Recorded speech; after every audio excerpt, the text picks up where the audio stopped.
ಇಂತು ನೀಡಿದನು ಸಂಗಮನು ಹಲವಾರು ಉಪಸರ್ಗಗಳನ್ನು.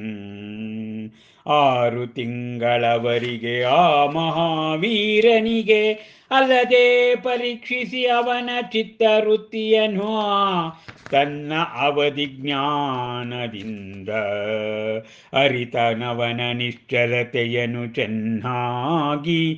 ಆದರ ಮುನೀರಲು ಮೇರು ಪರ್ವತದಲು ಯೋಗ ನಿಷ್ಠೆಯಲಿ ಮತ್ತ ಧ್ಯಾನ ಸಾಧನೆಯಲಿ ಅಚಲನಾಗಿ ಶರಣಾದನವನ ಶ್ರೀಚರಣ ತಲದಲ್ಲಿಯೇ ಸೋತ ಸಂಗಮನು ಯಾಚಿಸುತ್ತ ಕ್ಷಮೆಯನು. ಪ್ರಭುವೆ ನೀಡಿದೆ ನಾ ನಿಮಗೆ ಅಸಂಖ್ಯ ಉಪಸರ್ಗಗಳನ್ನು ಪರೀಕ್ಷಿಸಲು ನಿಮ್ಮನು. ಆದರ ನಿಮ್ಮ ಶೀಲ ಸಂಯಮಗಳಿಹವು ಮೇರು ಪರ್ವತದ ತೆರದಿ ಇಹಿರಿ ನೀವೀಗಾಗಲೇ ಅಮರತ್ವದ ಅಂಚಿನಲೇ. ಇರದಾವುದು ಈ ವಿಶ್ವದಲ್ಲಿ ನಿಮ್ಮನು ಚಂಚಲಗೊಳಿಸುವ ಶಕ್ತಿಯು.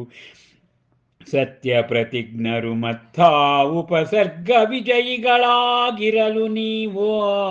ಅಂತೆ ನಿಮ್ಮನು ಮಣಿಸುವೆನ್ನ ಪ್ರಯತ್ನವಾಯಿತು ತೂರಿದಂತೆ ಆಗಸಕ್ಕೆ ಮಣ್ಣನು. ತೂರಿದಂತೆ ಆಗಸಕ್ಕೆ ಮಣ್ಣನು ಎರಚಿದಂತೆ ಆನೇಸರನಿಗೆ ಕೆಸರನು. ಅಂತೆಯೇ ಒಪ್ಪಿಕೊಂಡು ನಾನೆನ್ನ ಸೋಲನು ಕ್ಷಮೆ ತೋರುವೆ ನಿಮ್ಮನು. ತೆರಳಲಾ ಸಂಗಮನು ಅಂತು ಒಪ್ಪಿ ಪರಾಜಯವನು ಸ್ವೀಕರಿಸಿದನು. ಮಹಾವೀರನು ರುಜಗಾವದಲ್ಲಿ ನಿರ್ದೋಷ ಭಿಕ್ಷೆಯನೋರ್ವ ವೃದ್ಧೆಯಲಿ 6 ಮಾಸಗಳ ಪೂರ್ಣಾವಧಿಯ ನಂತರದಿ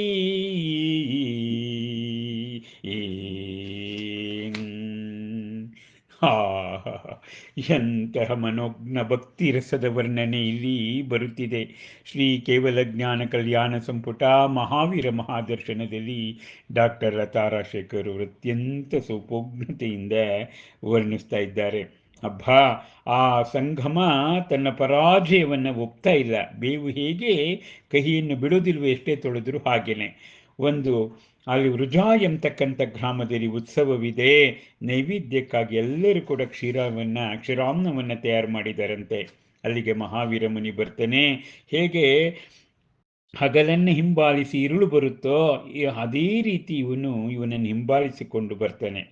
ಹಾಗೆ ಅವನಿಗೆ ಸಂಗಮ ಮಹಾವೀರ ಮುನಿಗೆ ಹಲವು ಉಪಸರ್ಗಗಳನ್ನು ಕೊಡ್ತಾನಂತೆ. 6 ತಿಂಗಳವರೆಗೆ ಅವನ ಚಿತ್ತದ ಪರೀಕ್ಷೆಯನ್ನೇ ಮಾಡ್ತಾನಂತೆ ಸಂಗಮ ದೇವ.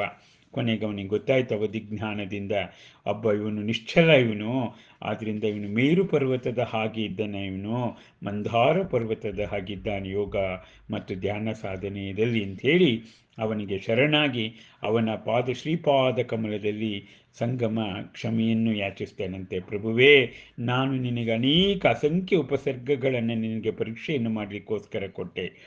ಆದರೆ ನಿಮ್ಮ ಶೀಲ ಸಂಯಮಗಳು ಮೇರು ಪರ್ವತದ ಹಾಗೆ ಇದೆ. ಆದ್ದರಿಂದ ನಿಮ್ಗೆ ಅಮರತ್ವದ ಪ್ರಾಪ್ತಿ ಇದು. ಆದ್ದರಿಂದ ಈ ವಿಶ್ವದಲ್ಲಿ ನಿಮ್ಮನ್ನು ಚಂಚಲಗೊಳಿಸ್ತಕ್ಕಂಥ ಯಾವ ಶಕ್ತಿಯೂ ಇಲ್ಲ. ನೀವು ಸತ್ಯ ಪ್ರತಿಜ್ಞರು ಮತ್ತು ಉಪಸರ್ಗ ವಿಜಯಿಗಳಾಗಿದ್ದೀರಿ. ಆದ್ದರಿಂದ ನಿಮ್ಮನ್ನು ಮಣಿಸುವ ಪ್ರಯತ್ನ ನನ್ನದು ಆಗಲಿಲ್ಲ. ಹೇಗಾಯ್ತಪ್ಪ ಅಂದರೆ ಆಕಾಶಕ್ಕೆ ಮಣ್ಣನ್ನು ತೂರಿದ ಹಾಗೆ.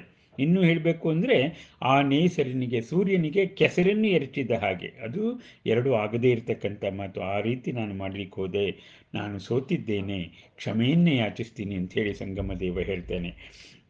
ಹೀಗೆ ಆ ಸಂಗಮನು ತನ್ನ ಪರಾಜಯವನ್ನು ಒಪ್ಪಿ ಮುಂದೆ ಹೋಗ್ತಾನೆ.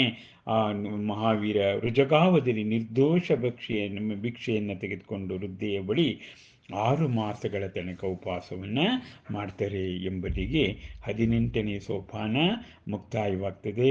ನಾಳೆ 19ನೇ ಸೋಪಾನ ಎಳೆದರು ರಥವನ್ನು ಧರಿಸಿ ಹರ್ಷದುಡುಗೆಯನ್ನು. ಮಹಾವೀರ ಮಹಾದರ್ಶನದ ಕೇವಲ ಜ್ಞಾನ ಕಲ್ಯಾಣ ಸಂಪುಟ ಕೇವಲ ಜ್ಞಾನದ ಅಂತಿಮ ಘಟ್ಟದಲ್ಲಿ ನಾವೆಲ್ಲ ಇದ್ದೇವೆ. ಅದು ನಮ್ಮ ಮಹಾಭಾಗ್ಯ. ಮಹಾಕವಿಗಳ ಕಾವ್ಯ, ಅದನ್ನು ಪಠಿಸುವ, ಅದನ್ನು ಕೇಳುವ ಭಾಗ್ಯ ನಮ್ಮ ನಿಮ್ಮೆಲ್ಲರಿಗೂ. ನಮಸ್ಕಾರ.